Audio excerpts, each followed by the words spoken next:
हैं कि तेरा धर्म क्या है ये बता।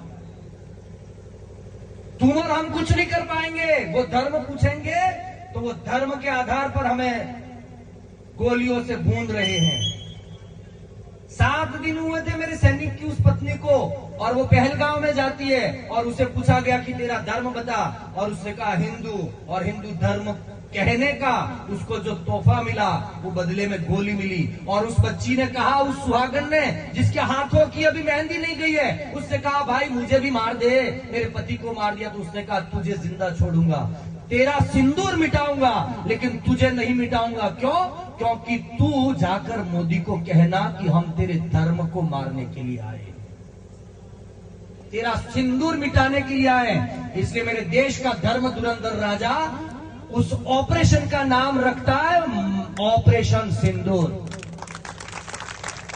ऑपरेशन सिंदूर।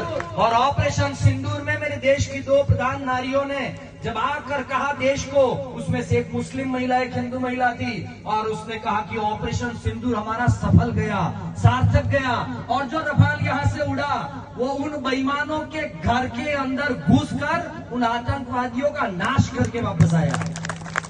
यह है भारत का धर्म धुरंधर राजा। आज हम लोग तो यहाँ कांग्रेस बीजेपी बीटीपी में मर गए, जात पात में मर गए, प्रतिष्ठा और दलवाद और जातिवाद में मर गए, लेकिन देश आज कहां पर जा रहा है? थोड़ी सी तो समझ रखो। हम तो धर्म नीति से बात कर रहे हैं, इसलिए मैं आपसे निवेदन कर रहा हूं। हम तुम्हारा ये सब कुछ ये सम्मान लेने के लिए नहीं आए हैं यहाँ पर, न तुम्हारे पैसे लेने के लिए आए। बस एक ही काम है कि गांव गांव और गट गट घर घर अंदर पड़ा है ना, उसको उठाना। ऐसा नहीं है कि तुम्हारे में नहीं है, तुम्हें पता नहीं है, सब जानते हैं देश पर हमला हुआ है, देश की आत्मा पर हमला हुआ है, देश के धर्म पर हमला हुआ है। धर्म पूछकर जो अटैक करे वो सीधा धर्म पर हमला है।